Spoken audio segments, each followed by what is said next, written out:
भक्तजनों, माताओं, बहनों, सादर जय श्री कृष्ण। हमारे YouTube चैनल में आप सभी का बहुत बहुत स्वागत है। मैं हूं आपके साथ आचार्य धर्मेंद्र शास्त्री। आज हम आपको बताने जा रहे हैं कि 17 जुलाई 2023 श्रावण सोमवार के दिन इस बार सोमवती अमावस्या, हरियाली अमावस्या तथा श्रावण सोमवार के साथ साथ कर्क संक्रांति का महासंयोग निर्मित हो रहा है। ऐसा महासंयोग कई वर्षों के बाद में निर्मित हो रहा है, क्योंकि श्रावण माह के कृष्ण पक्ष की जो अमावस्या होती है उसे हरियाली अमावस्या के रूप में मनाया जाता है। लेकिन इस बार श्रावण सोमवार के दिन हरियाली अमावस्या का महापर्व निर्मित होने से सोमवती अमावस्या का भी महासंयोग निर्मित हो रहा है। इसी के साथ इस दिन सूर्य देवता अपनी राशि परिवर्तित करके मिथुन राशि से कर्क राशि में प्रवेश करेंगे। इसलिए इस दिन कर्क संक्रांति का महापर्व भी निर्मित हो रहा है। अमावस्या तिथि का आरंभ एक दिन पहले यानी 16 जुलाई की शाम को रात्रि के समय 22:08 पर यानी रात को 10:08 पर अमावस्या तिथि लग जाएगी, जो कि 17 जुलाई की रात को 12:01 पर अमावस्या तिथि समाप्त होगी। इस प्रकार सूर्योदय व्यापिनी, मध्याह्न व्यापिनी जो सर्वोत्तम अमावस्या रहेगी वो 17 जुलाई 2023 सोमवार के दिन ही अमावस्या रहेगी। और इस दिन श्रावण का दूसरा सोमवार रहेगा, हरियाली अमावस्या रहेगी। सोमवती अमावस्या सोमवार के दिन अमावस्या होने से ये संयोग निर्मित हो रहा है। तथा कर्क संक्रांति, सूर्य देवता राशि परिवर्तित कर रहे हैं, इसलिए इसी दिन कर्क संक्रांति रहेगी। तो इस दिन भगवान भोलेनाथ की पूजा के साथ साथ पितृ देवता की पूजा अर्चना भी की जाएगी। स्नान दान का भी पुण्य आप प्राप्त कर सकेंगे। तो यदि आप सोमवती अमावस्या, हरियाली अमावस्या का महापुण्य प्राप्त करना चाहते हैं तो सुबह ब्रह्म मुहूर्त में उठकर के सर्वप्रथम स्नान आदि नित्य कर्म से निवृत्त हो जाएं। और यदि संभव हो तो किसी तीर्थ जल में, गंगा जल में, नर्मदा जल में या कोई भी पवित्र नदी में जाकर के स्नान करें। और यदि नहीं जा सकते हैं तो अपने घर में स्नान के जल में जौ, तिल, गंगा जल, तीर्थ जल डाल करके उससे स्नान करें।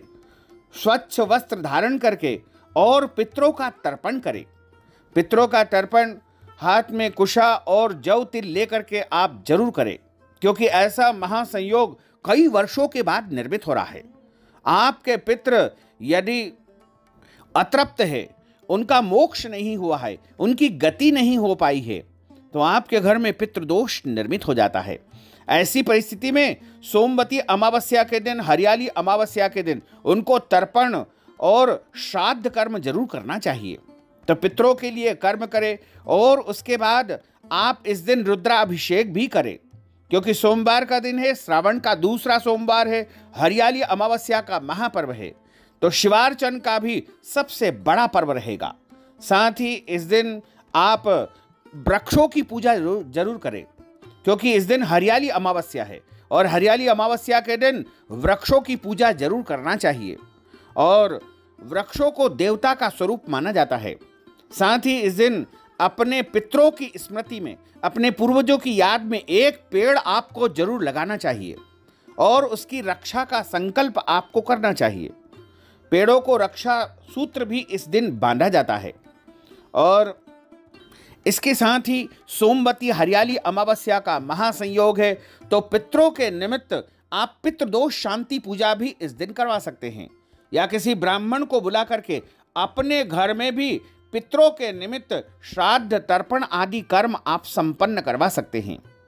इसके साथ ही आप इस दिन पीपल के वृक्ष में दूध, जल और शक्कर जरूर चढ़ाएं।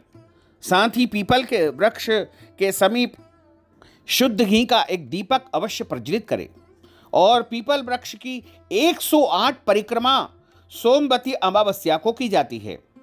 और यदि आप चाहें तो तुलसी माता की भी 108 परिक्रमा करें, क्योंकि इस दिन जो भक्तजन, माताएं, बहनें पीपल वृक्ष की या तुलसी जी के पौधे की 108 परिक्रमा करते हैं, उनके जन्म जन्मांतर के पाप नष्ट हो जाते हैं और उनके पुण्यों का उदय होता है।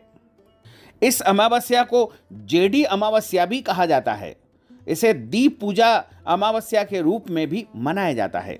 तो अलग अलग क्षेत्रों में अलग अलग परंपरा के अनुसार इस अमावस्या को विशेष पूजन अर्चन संपन्न होता है और कई प्रकार के नियमों का पालन अपने क्षेत्र की परंपराओं के अनुसार किया जाता है। लेकिन आप इस दिन पितरों का पूजन करें और भगवान शिव की आराधना करें। यदि आप अपने जीवन की कोई कठिन से कठिन इच्छा को पूर्ण करना चाहते हैं तो आपको इस अमावस्या के दिन एक सफ़ेद पेपर पर अपनी उस कामना को लिखना है, उस इच्छा को लिखना है और उसको लिखने के बाद में उसकी एक पुड़िया आपको बना देनी है। और यदि आपके आसपास कोई पीपल का पेड़ है, कोई पीपल का वृक्ष है, तो उसके नीचे उसके जड़ के समीप में थोड़ा सा खोद करके उसकी मिट्टी में उस पुड़िया को आपको दबा देना है तथा उसके ऊपर एक पत्थर आपको रख देना चाहिए और वहीं 1 मिनट हाथ जोड़ करके प्रार्थना कर लेवे कि हमारी जो इच्छा है, आपके मन में जो भी कामना है, जो भी आप अपनी कामना को या कार्य को सिद्ध करवाना चाहते हैं, वो आपको उच्चारित करना चाहिए। और इस तरह यदि आप करेंगे तो निश्चित तौर से आपकी मनोकामना पूर्ण हो जाएगी।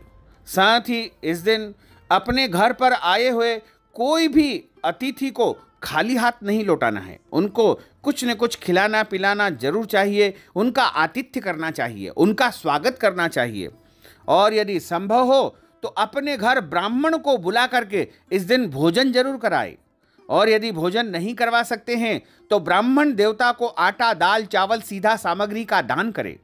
और यदि वस्तु भी नहीं दे सकते हैं तो इन वस्तु के निमित्त नगद धन राशि ब्राह्मण देवता को आप अवश्य प्रदान करें। इससे आपके पितरों को परम तृप्ति और परम शांति प्राप्त होगी और उनका आशीर्वाद आपको मिल सकेगा। क्योंकि यह बहुत बड़ी अमावस्या है और कई साल के बाद में ऐसा निर्मित हो रहा है। इसके ठीक अगले दिन के बाद ही यानी 18 जुलाई से अधिक मास पुरुषोत्तम मास का प्रारंभ हो रहा है। इसलिए 17 जुलाई को जो अमावस्या आ रही है वो अपने आप में एक बहुत बड़ा संयोग निर्मित कर रही है। और इस दिन आपको पूजन पाठ उपाय इत्यादि जरूर करना चाहिए। पितरों की तृप्ति के लिए अनेक उपाय जरूर करना चाहिए। हालांकि यदि आप गया तीर्थ करके आ चुके हैं या पितृदोष शांति करवा चुके हैं तो भी आपको बारंबार पितरों का कर्म करते ही रहना चाहिए। शास्त्रों में ऐसा लिखा हुआ है कि पितरों को जो है यदि हम विसर्जित करते हैं, विदा करते हैं, फिर भी हमको पितृ कर्म निरंतर करते ही रहना चाहिए। न जाने कौन से ऐसे पितृ रह गए हैं या जिनको मोक्ष प्राप्त नहीं हो पाया है, वो आपसे अपेक्षा कर रहे हैं, आपसे इच्छा कर रहे हैं। इसलिए जाने अनजाने कई प्रकार के हमारे पितृ होते हैं। पितृ हमारे इस जन्म के भी हो सकते हैं, पूर्व जन्म के भी हो सकते हैं और 100 जन्मों के पितृ भी हमारे हो सकते हैं जिनकी अधोगति हो गई है या उनका मोक्ष नहीं हो पाया है। इसलिए उनकी आत्मा की शांति के लिए हमें निरंतर कर्म करते ही रहना चाहिए। 17 जुलाई को जो अमावस्या है उस दिन पितरों के निमित्त जो भी आप कर्म करोगे वो सीधा सीधा उनको प्राप्त होगा और आपके घर के परिवार के पितृदोष समाप्त हो जाएंगे और आपके घर में सुख शांति समृद्धि का वास होगा। तो भक्तजनों, माताओं बहनों, यदि आप 17 जुलाई 2023 सोमवती अमावस्या हरियाली अमावस्या के निमित्त या श्रावण सोमवार के निमित्त कोई पूजन अर्चन करवाना चाहते हैं, पितृदोष शांति का उपाय करवाना चाहते हैं, गौ दान देना चाहते हैं, वस्त्र दान करवाना चाहते हैं, ब्राह्मणों को भोजन करवाना चाहते हैं या कोई भी पूजन पाठ अनुष्ठान हमारे माध्यम से संपन्न करवाना चाहते हैं तो इस हेतु अपना नाम और गोत्र हमें व्हाट्सएप के माध्यम से भेजें और नगद राशि गूगल पे, फोन पे, पेटीएम या अकाउंट नंबर से भेज करके इस महा अमावस्या का महापुण्य आप प्राप्त कर सकते हैं। साथ ही आपसे अनुरोध है कि हमारे इस ज्ञानवर्धक वीडियो को अधिक से अधिक लोगों को शेयर करिएगा, लाइक करिएगा, कमेंट करिएगा और यदि अभी तक आपने सब्सक्राइब नहीं किया है तो अभी और इसी समय सब्सक्राइब अवश्य कर लीजिए। आपको और आपके पूरे परिवार को सादर जय श्री कृष्ण, सादर धन्यवाद।